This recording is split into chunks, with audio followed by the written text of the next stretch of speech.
días. Avanzo. Acá. Bueno, muy buenos días con todos. Bueno, mi nombre es Tigran Aipín, soy de la ciudad de Manta. Soy otorrinolaringólogo y desde inicios del año estoy inmerso en el mundo del ronquido y de las apneas. Cursé el diplomado con el profesor Lugo en Monterrey, México. Entonces, desde esa fecha estamos tratando, diagnosticando y tratando pacientes con esta patología. Lo que les voy a hablar básicamente es sobre el DICE, que es otro mecanismo, otro método diagnóstico. Cuando ya se hizo todo lo que habló el doctor Sancho, conocimos la fisiopatología, evaluamos al paciente como lo habló la doctora Loira. Entonces, ¿qué hacemos? Tenemos un diagnóstico de un paciente que tiene un trastorno obstructivo del sueño. Bueno, Manta, los invito, ahora el feriado que viene.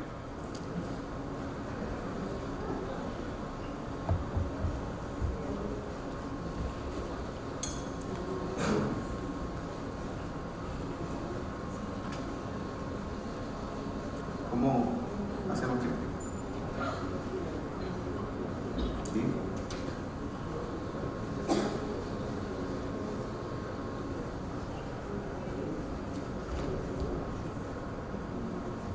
¿Qué pasó?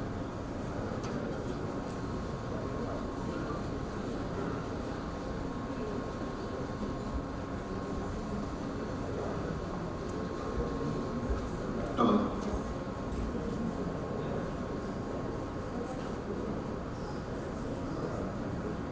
No, o sea, estaba dentro del programa.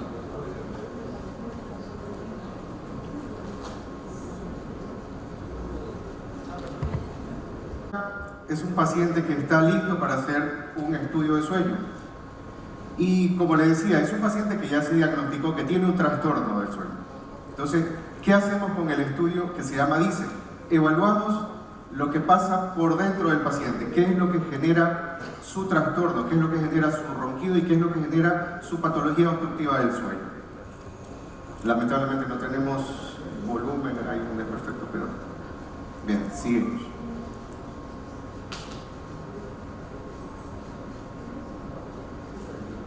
Aquí hay que bajar el tiempo.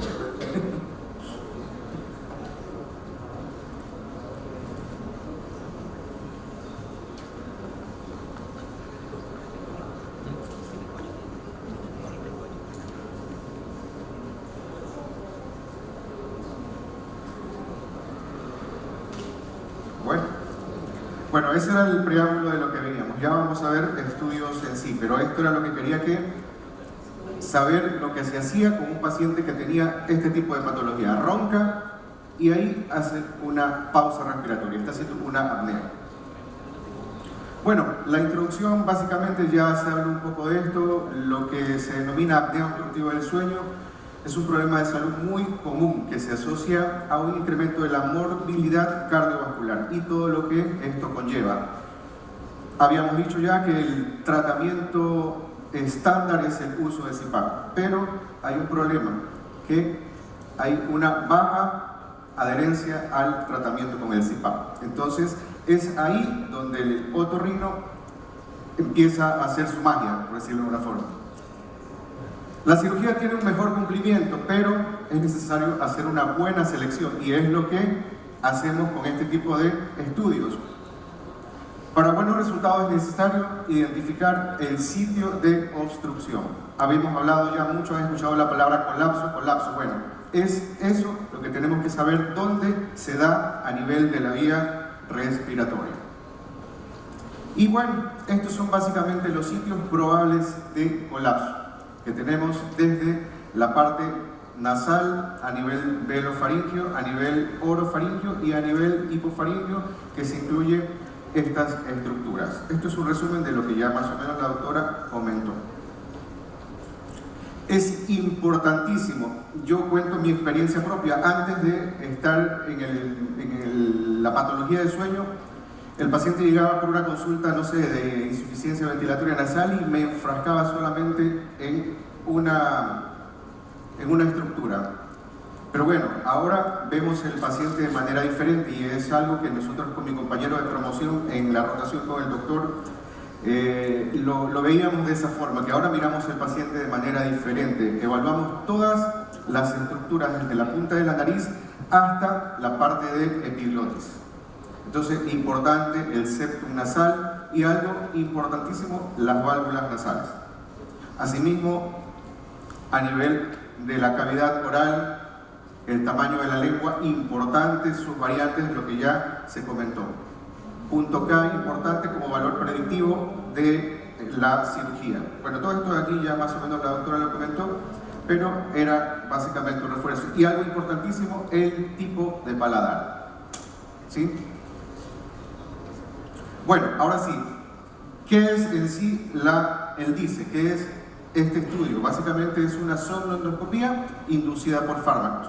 Ponemos a un paciente a dormir con el uso de fármacos, algo lo más parecido a su noche habitual en su habitación, pero lo hacemos en un sitio donde utilizamos medicamentos, un área donde tengamos una máquina de anestesia, que puede ser en un quirófano o en una sala de endoscopía. Es descrita desde 1991 y evalúa la vía aérea de manera dinámica. Es indispensable para identificar el sitio y el patrón de colapso. Volvemos a escuchar la palabra colapso. Entonces es importantísimo este estudio cuando pensamos operar a un paciente. Tiene otras indicaciones que no son quirúrgicas previamente, pero es importante. Aquí tenemos las indicaciones para realizar este estudio. Una apnea obstructiva del sueño ya diagnosticada como principal parámetro. Tenemos que saber que el paciente tiene un trastorno. Ronquido primario es importante también para saber y ver la estructura anatómica posterior.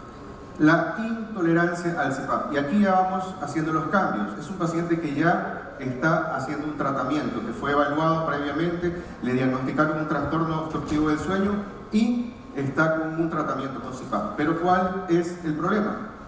Quiere otra opción, no quiere utilizar el CPAP. O al revés, usa el CPAP pero no se adecua a su uso. Entonces ahí evaluamos qué es lo que pasa con su vía respiratoria, porque si se le indicó el uso del CPAP no lo tolera. Y previo a cirugía es importante el uso de este estudio. Tenemos contraindicaciones, así como hay indicaciones, tenemos contraindicaciones que son absolutas y relativas. Por ejemplo, las absolutas, por ejemplo, un ASA 4, el embarazo y la alergia a los medicamentos que vamos a utilizar para la realización de este estudio. Como relativas tenemos, por ejemplo, una obesidad mórbida. ¿En dónde y qué materiales utilizamos? Era lo que habíamos comentado. La podemos utilizar o podemos hacer el estudio en dos sitios, en una sala de quirófano o en una sala de endoscopía. ¿Sí?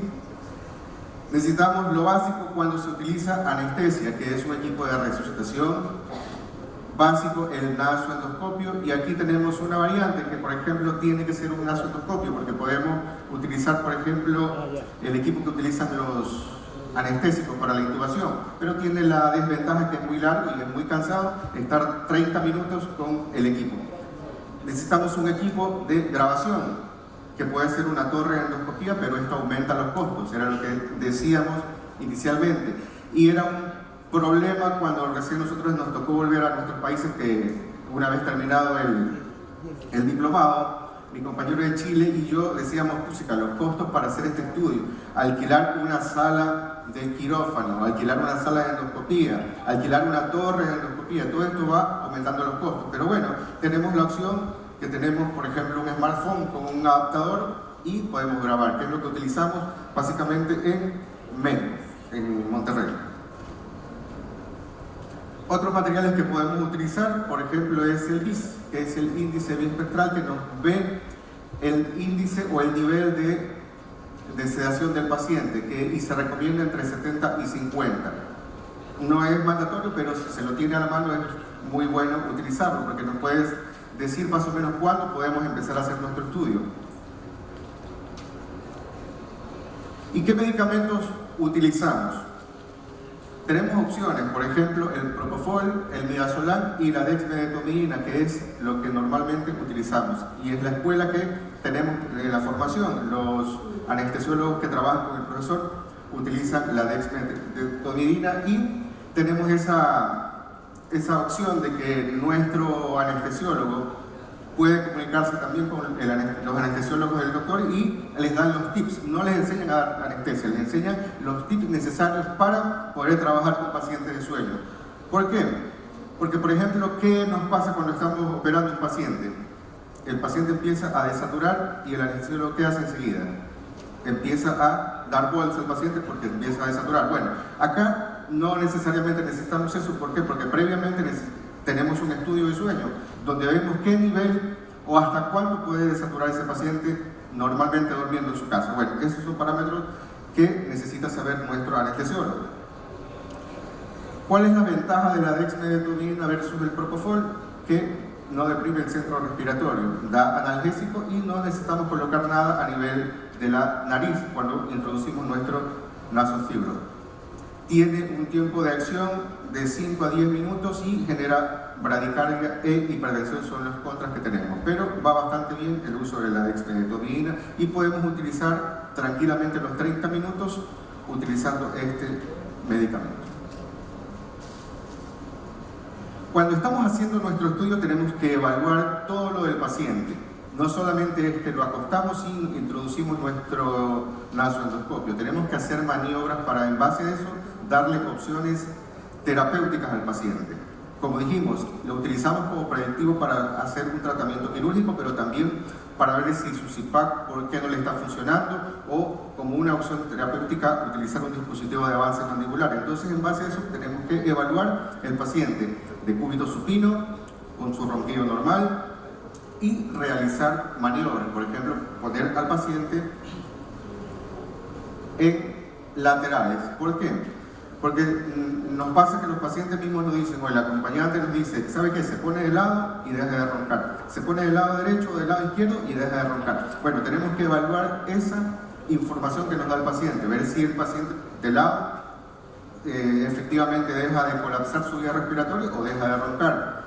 Hacemos maniobras, que es la maniobra de Smarch, que es básicamente adelantar la mandíbula, o utilizamos previamente ya confeccionado un dispositivo de avance mandibular. ¿Qué hace esto?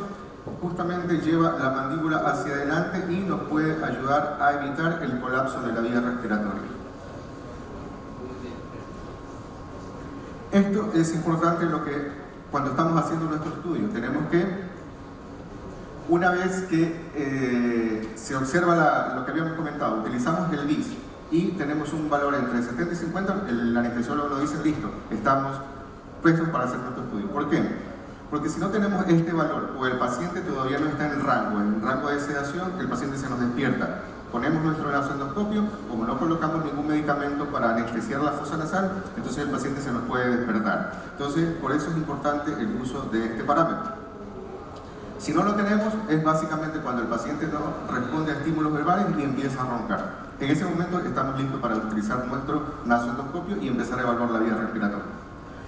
Necesitamos evaluar de 1 a 2 minutos por posición, de cúbito supino, de cúbito lateral derecho, de cúbito lateral izquierdo, con maniobras de Smarch, o utilizar el dispositivo de avance mandibular o el CPAP. Todo más o menos nos suma unos 15 a 30 minutos aproximadamente por estudio.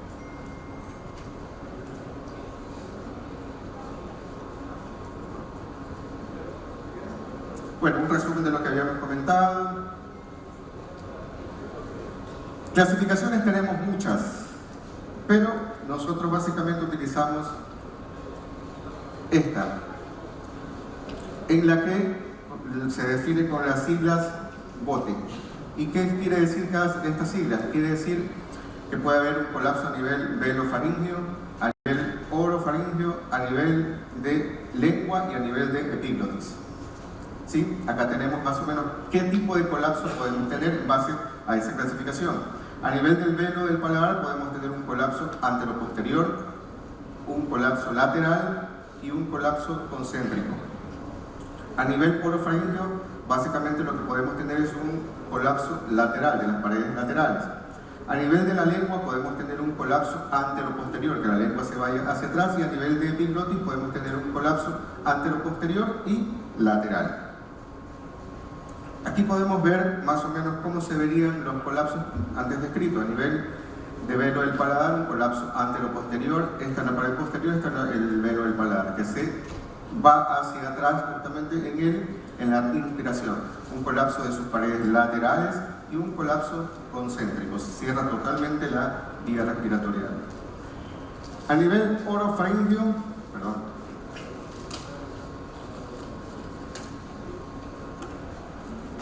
a nivel orofaringio tenemos que, como puede haber un colapso solamente a nivel de sus paredes laterales. A nivel de lengua, como habíamos comentado, solamente puede haber un colapso antero-posterior con sus variantes, y a nivel de epiglotis tenemos un colapso que puede ser antero-posterior y lateral, y el antero-posterior tiene sus dos variantes, que puede ser rígido y un poco menos esa rigidez, que se denomina trapdoor, y el flopping de la epiglotis. Ahora vamos a ver unos videos donde se pueden evaluar todas las variantes. Bueno, y como habíamos comentado, ¿en quiénes hacemos un DISE? Básicamente en los pacientes que quieren usar CPAP pero no lo toleran, o en pacientes que quieren usar CPAP o sea, son candidatos a usar el CPAP pero buscan otras alternativas, y ahí es donde planteamos la terapéutica quirúrgica. Vamos a hacer un tratamiento quirúrgico, pero también tenemos que saber qué técnica vamos a usar y dónde tenemos el colapso para, en base a eso, utilizar la técnica adecuada para ese tipo de colapso. No podemos utilizar probablemente la misma técnica, o no vamos a utilizar una técnica que de pronto abarque paladar y el colapso del paciente o la patología del paciente se defina porque hace un colapso de lengua. Entonces no nos sirve simplemente entrar a operar a ciegas, sino que tenemos que saber dónde está la patología a nivel faríngeo. Parámetros importantes antes del estudio. Habíamos comentado que necesitamos ya un paciente diagnosticado con un trastorno obstructivo del sueño. Tenemos, en base a este estudio, esta es una poligrafía cardiorrespiratoria, un estudio de sueño tipo 3, donde nos va a servir, como les había comentado, este dato de cuál es la saturación más baja, para que nuestro anestesiólogo, si ve que el paciente empieza a desaturar hasta este nivel, no se va a asustar y no va a empezar a darle oxígeno enseguida. Entonces, este es un parámetro importante, ¿sí? Y esto es más o menos como nos veríamos en una sala de quirófano para realizar el estudio.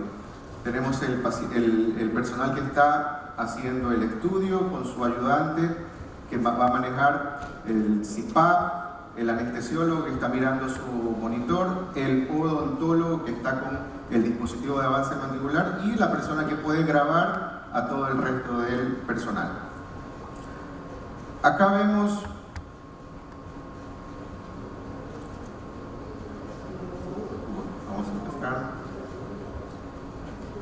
cómo se hace un dispositivo de avance mandibular para una de las maniobras que utilizamos durante el estudio.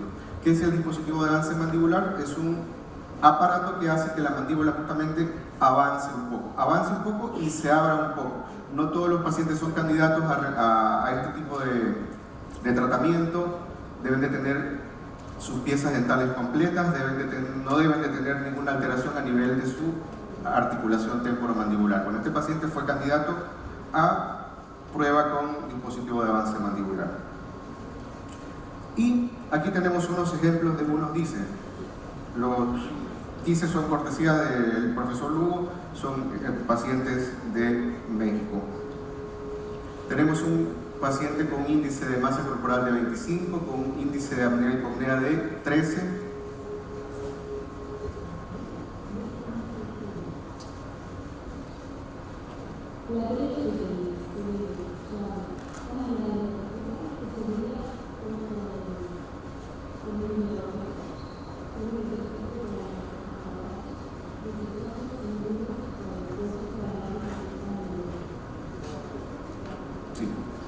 Bueno, este paciente, como le dije, los pasos previos para la realización del DISE Se titula el dispositivo de avance mandibular con su apertura y con su índice de protrusión. Como dijimos, el dispositivo lo que hace es adelantar la mandíbula y abrir un poco la mandíbula.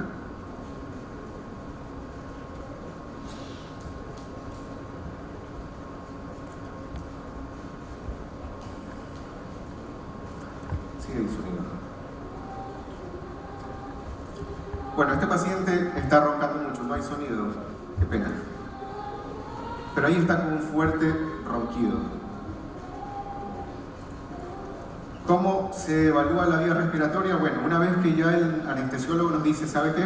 Podemos empezar, evaluamos ya la vía respiratoria. Entramos por la nariz y vemos cómo empieza a funcionar esa vía respiratoria. Vemos cómo lo desatura el paciente y vemos cómo el paladar empieza a vibrar y veíamos un colapso lateral a nivel de orofaringe.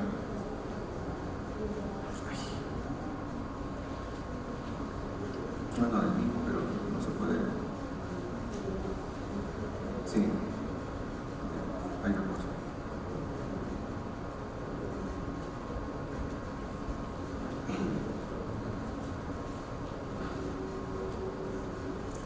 Acá. Vemos cómo las paredes laterales a nivel orofaríngeo se cierran y vemos cómo hay una vibración. Ahora que voy a correr el video vemos cómo esta pared, esto es el velo del paladar, empieza a vibrar y de ahí viene el sonido del ronquido y el colapso de ella, su cuadro obstructivo proviene básicamente del cierre de estas paredes. Entonces, para darle una opción terapéutica definitiva a este paciente, a ciegas no podemos decirle que vamos a operar de la lengua, por decir. Entonces, en ese caso nos sirve realizar un DISE. Avancemos.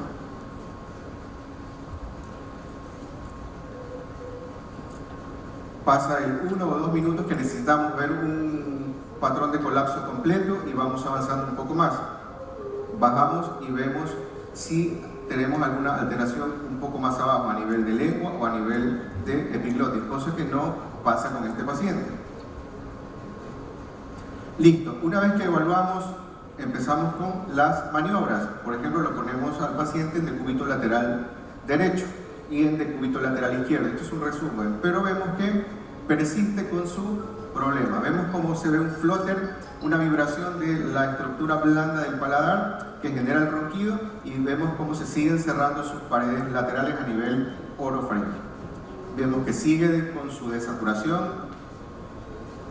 Avanzamos. Ya.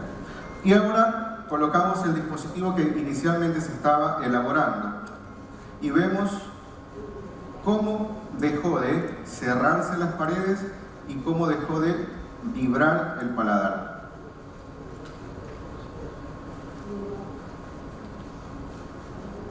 Entonces, desde ese punto de vista, a este paciente le puede servir utilizar un dispositivo de avance mandibular. Una nueva prueba, ponemos un CPAP y vemos cómo también funciona en este paciente. Vemos que no hay más colapso de paredes laterales a nivel orofaríngeo y no hay vibración y la saturación del paciente empieza a mejorar. Entonces tenemos otra opción terapéutica para el paciente.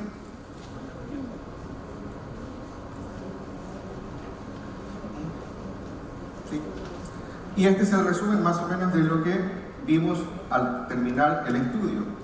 Vemos un flutter del paladar blando, lo que genera el ronquido, colapso lateral alto, amígdalas linguales grado 2 no obstructivas y colapso hipofaríngeo y una epiglotis que no colapsa. Entonces, una vez que termina el estudio, vemos al paciente en el consultorio y le podemos dar las opciones terapéuticas, que en este caso sería utilizar un dispositivo de avance mandibular, utilizar un CPAP y tratamiento quirúrgico si el paciente lo amerita. Entonces, le damos más opciones a un paciente que tiene un trastorno obstructivo del sueño. Listo, es un paciente que ya viene tratado con CPAP, pero no lo quiere utilizar. Entonces, es ahí donde busca una nueva opción o unas nuevas opciones y es donde nosotros le podemos ofrecer más a este paciente. Y lo digo ¿por qué? Porque hay pacientes que, por ejemplo, duermen con un CPAP y dicen, no, yo no quiero dormir toda mi vida con un aparato. O utilizan el dispositivo de avance mandibular la misma manera tienen mucho trastorno a nivel de la articulación y no lo quieren utilizar. Entonces le podemos ofrecer un tratamiento quirúrgico a este paciente. Y creo que tengo tiempo para un video más. ¡Pum! Bueno, eso sería más o menos lo que tiene que ver con el diagnóstico a través de un DICE. Muchas gracias. Carlos, Universidad de Guayaquil. Bienvenida.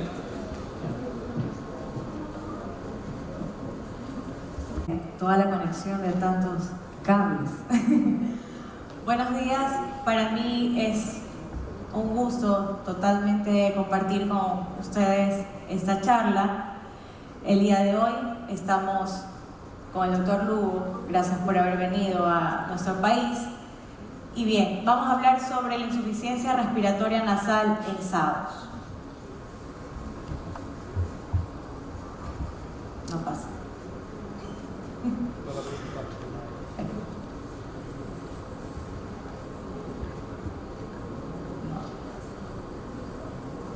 Ahí creo que sí. Ya. Bueno, creo que a muchos nos ha tocado tener ese tipo de pacientes en que March es la que viene a indicarnos pues, que su esposo o su pareja está con esos problemas de ronquido. A las finales, muchos de nosotros pensábamos que este tipo de patologías, si bien es cierto, no está otra vez, porque nos ha pasado a muchos de nosotros que pensábamos únicamente ronquido, llévame al otorrino para que me opiren el tabique. Y bueno, actualmente tenemos esta subespecialidad que nos ha abierto campo, nos ha abierto la visión, que no solamente es el tabique y los cornetes, sino que es un estudio mucho más amplio que contempla llevar análisis multidisciplinarios. Hay que hacer trabajo en equipo para que obtengamos mejores diagnósticos y mejores tratamientos para los pacientes. La insuficiencia respiratoria pues, es un cuadro ocasionado por la dificultad del pasaje del aire a través de las fosas nasales que produce un incompleto acondicionamiento de este que provoca una hematosis inadecuada. Tenemos que saber pues, que hasta un 50% de la resistencia aérea total de la respiración normal va a estar constituida por la nariz anterior. De esta, un tercio corresponde a la parte vestibular, por eso tenemos que tener mucho hincapié en las desviaciones caudales, es decir, el área 1 y 2 tenemos que tener mucho cuidado. Y como ya han conversado nuestros colegas, 2/3 de esta restricción va a ser por la válvula nasal. Hay una música aquí que...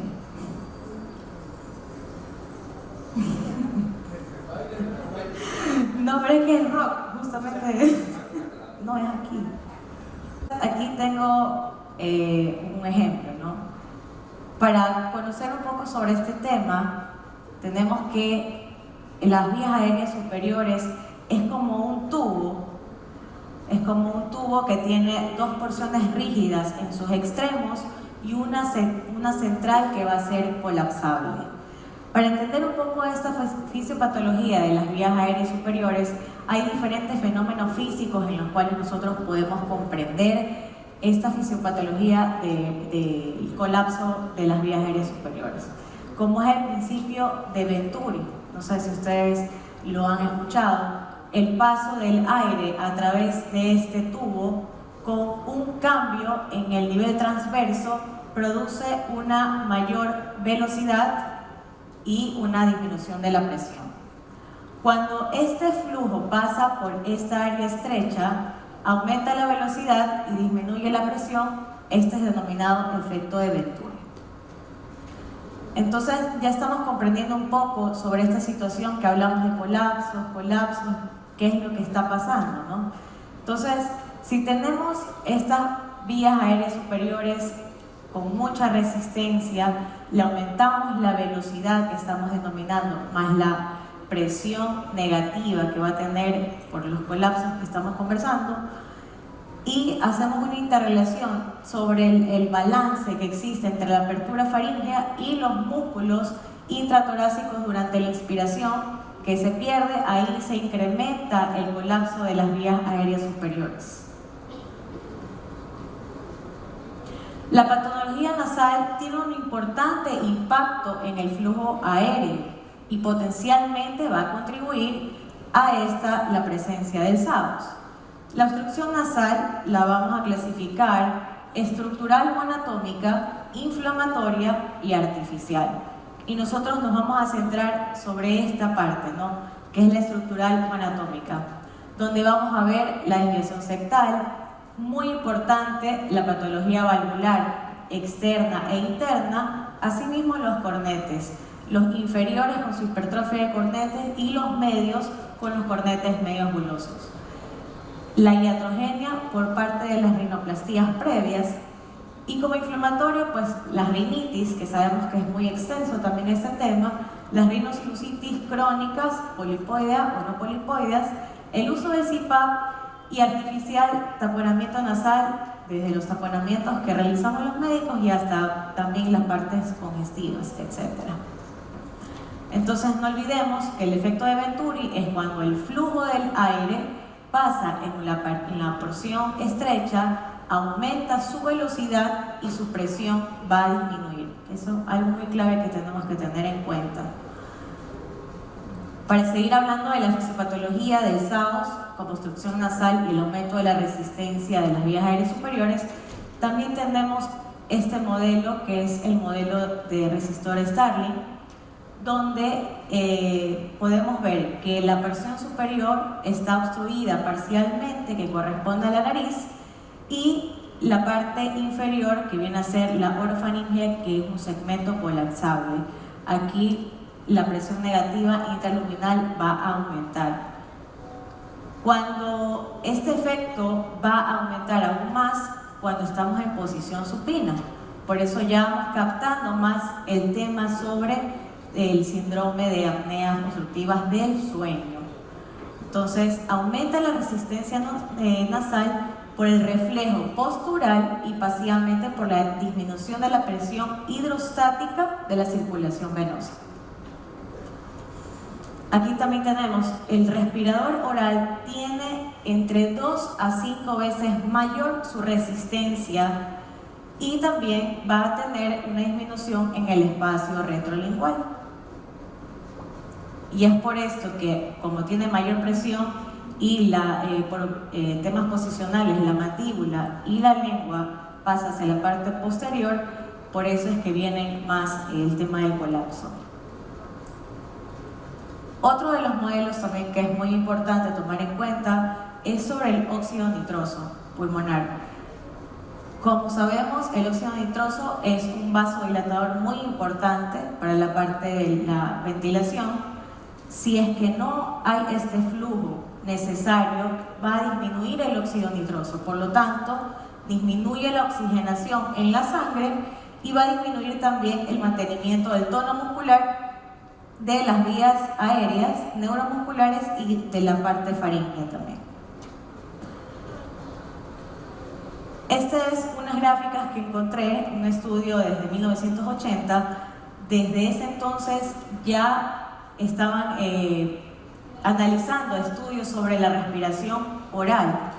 Es muy importante. En este estudio, estos monitos le habían colocado a nivel de la nariz unos tapones de silicona y se dieron cuenta pues todos los trastornos que nosotros vemos que conlleva a un paciente respirador oral.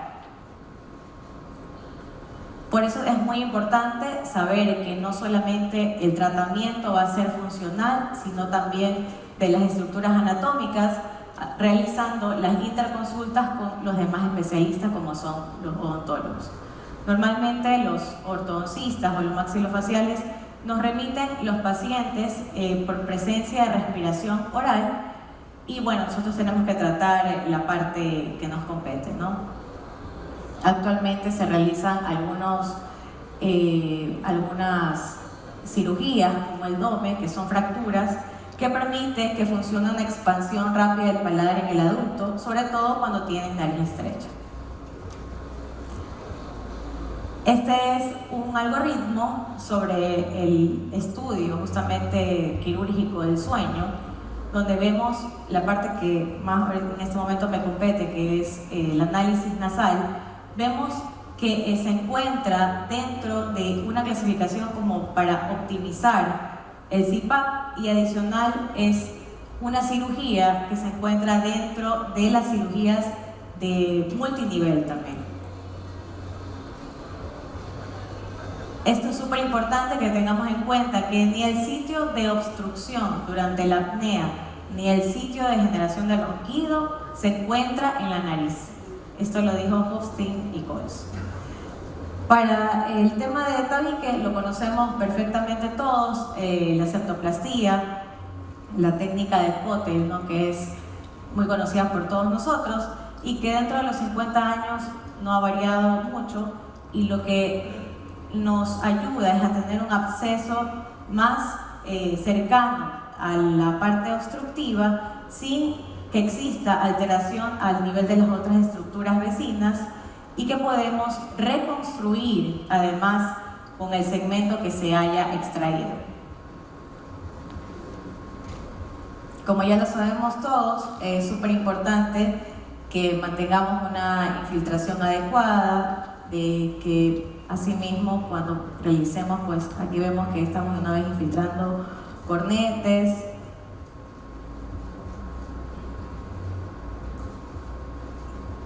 topicamos un poco igual para realizar vasoconstricción, realizar incisión epitransfictiva izquierda.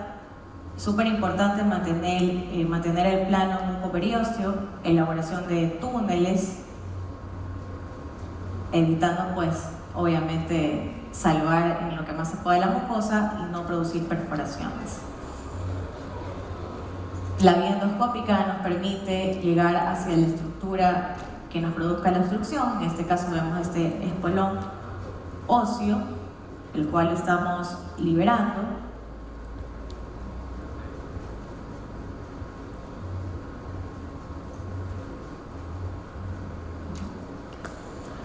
Bueno, pasamos hacia el otro lado, posteriormente elaboramos también los túneles y realizamos la extracción del fragmento que produce la obstrucción nasal. En este caso fue la fosa nasal izquierda.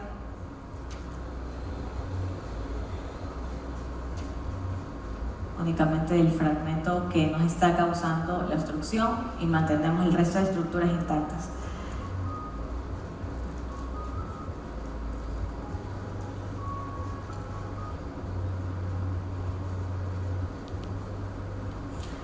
En lo que corresponde a los cornetes, sabemos que los cornetes son los que nos van a ayudar al flujo, al paso del aire a la nariz y también a los senos paranasales.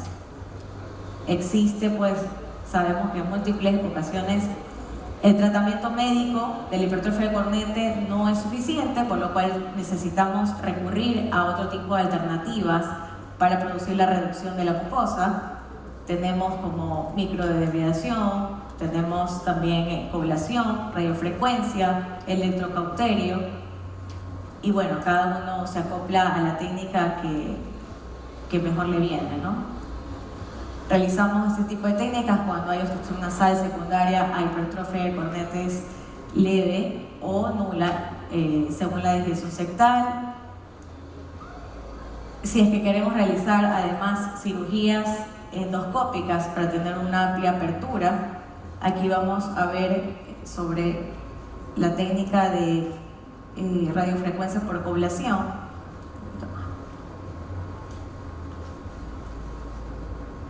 Esa es una técnica que se usa por ablación, la coblación por la radiofrecuencia por coblación, donde se introduce pues la punta, se realiza un túnel y vemos que estamos guiados por estos tres guías que son negras. Se realiza este túnel y vamos a ocasionar una necrosis coagulativa y una atrofia fibrosa. Esta técnica es por ablación. Esta punta que tiene sus tres marquitas pues son para adultos, también las hay en pediátricas también, que tienen solamente 2 señalizaciones de color naranja, obviamente hablando por la longitud que tienen estas puntas. En muchas ocasiones lo podemos hacer también en ese mismo momento podemos realizar otro tipo de procedimientos como turbinoplastias, turbinectomías, según lo que requiera cada paciente. Aquí vemos con el paciente en vivo, introducimos la punta, tenemos la primera señalización y procedemos a ingresar hacia el propio eje, ¿no? Sin acercarnos hacia la mucosa en la parte medial y hacia el lateral, no tocar el hueso.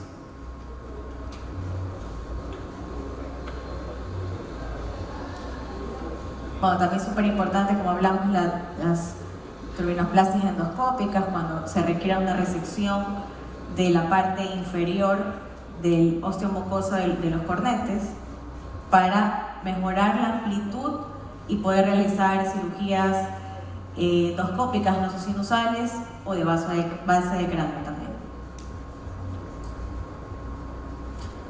Están contraindicadas las turbinoplastias endoscópicas la resección osteomucosa cuando los pacientes viven en zonas desérticas por posibilidad de aumento de resequedad y formación de costras y contraindicaciones generales quirúrgicas que sabemos. En la evaluación de la válvula nasal, de lo que estábamos hablando, que corresponde a 2/3 de la patología de resistencia de las vías aéreas superiores, tenemos que realizar un excelente examen físico, evaluar la válvula externa, la válvula interna, técnicas de Kotel modificado, para poder evidenciar cómo se encuentra esta válvula, el funcionamiento de la válvula. Aquí vemos pues, que mejora un poco con la técnica de Kotel modificado. Esta paciente fue intervenida hace mucho tiempo atrás, unos 15 años, donde anteriormente se realizaban estas rinoplastias un poco más, hacían mayor resección y había este tipo de iatrogenias, ¿no? Es súper importante también mantener fotografías, videos, para que el paciente sepa cuál es su condición en la que se encuentra. Las causas de colapso valvular ya las conocemos, que son congénitas, adquiridas y sobre todo las más importantes que vienen a ser las adquiridas, que son las que más llegan a nuestras consultas. Va a evaluar la válvula externa, la válvula interna y como ya sabemos, pues también podemos realizar reconstrucción valvular. En este caso nosotros usamos más lo que es el Van den Graaff. A este paciente le realizamos este injerto, realizamos la incisión en el borde caudal del cartílago lateral,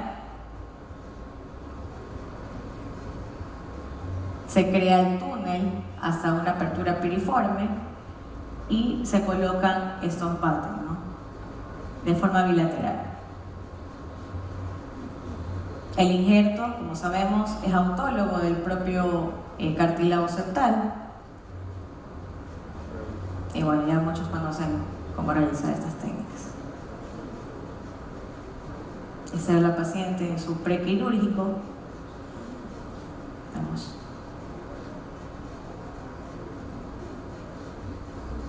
Y en el posquirúrgico ya vemos que no existe colapso como previamente acudió.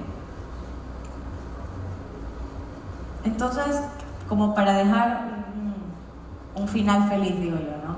Tenemos que saber que nariz y SAOS es súper importante la evaluación y eso es individualizado.